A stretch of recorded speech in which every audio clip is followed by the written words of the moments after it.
is a saying that seeing is believing. It was impossible to see and explore the small facts of the world, and we cannot able to see many substances here in our world, especially when they are too small to see in our own eyes, until the microscope existed. And thanks to Anton van Leeuwenhoek.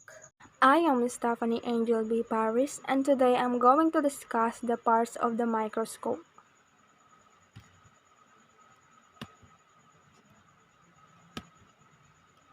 So let me define what is microscope. It is a laboratory instrument used to examine objects that are too small to be seen by the naked eye. Before we proceed to the parts of the microscope, we need to understand first the difference between magnification and resolution.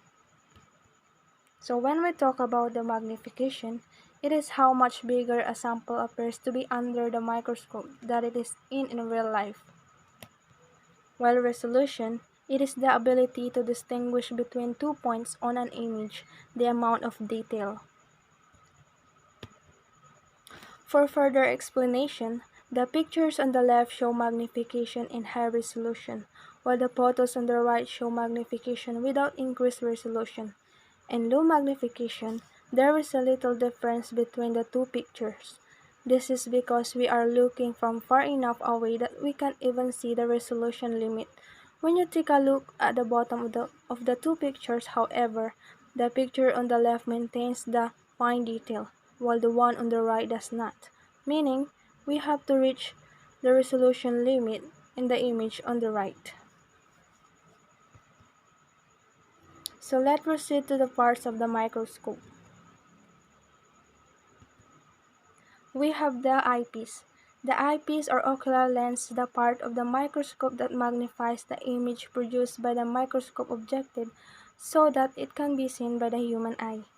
Further, eyepiece lens takes the bright light from the focus of the objective lens or primary mirror and spread it out to take up a large portion of the retina. The next one is the nosepiece.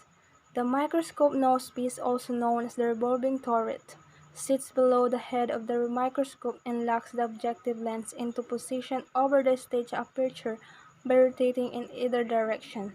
The microscope nosepiece can house anywhere from 3 to 5 objectives depending on the type of microscope. And we have the objective lens. It is the optical element closest to the specimen. The objective lens gathers light from the specimen, which is focused to produce the real image that is seen on the ocular lens. Objective lenses are the most complex part of the microscope due to their multi-element design. In short, objective lens consists of several lenses to magnify an object and project a larger image. And we have the arms. It connects the base and supports the microscope head. It is also used to carry the microscope. The next one is the stage.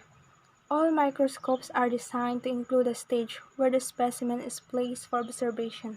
Stages are often equipped with a mechanical device that holds the specimen slide in place and can smoothly translate the slide back and forth as well as from side to side.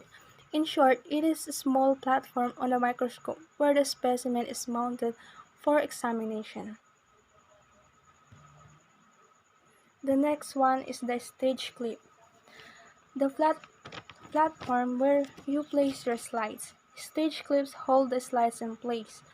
If your microscope has a mechanical stage, you will be able to move the slide around by turning two knobs. One moves it left and right, the other moves it up and down. And let's proceed to the iris diaphragm. It controls the amount of light reaching the specimen. It is located above the condenser and below the stage. Most high-quality microscopes include an AB condenser with an iris diaphragm. Combined, they control both the focus and quantity of light applied to the specimen. And we have the condenser lens.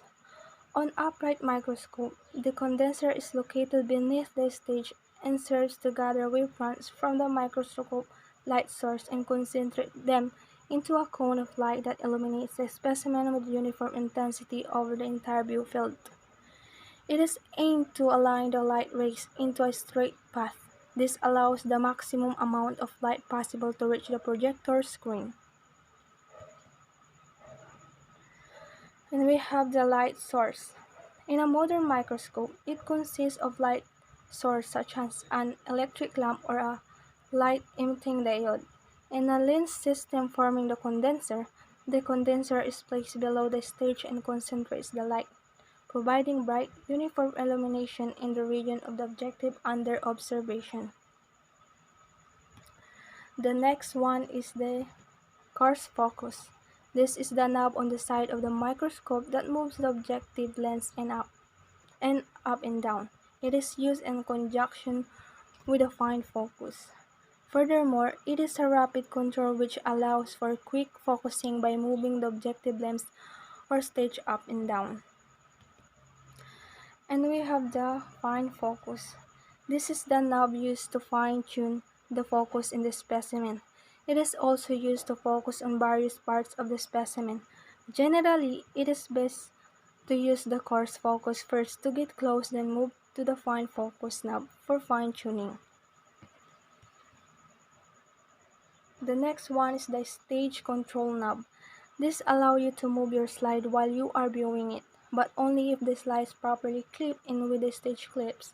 Always find where these are on your microscope before you start viewing your slide. Further, it is located below to the stage to control forward, reverse, and side-to-side movement of the stage. And the next one is the base. Base the bottom of the microscope, used for support.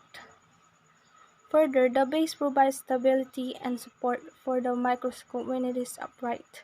The base also typically holds the illumination or light source. That would be all. Keep safe and God bless.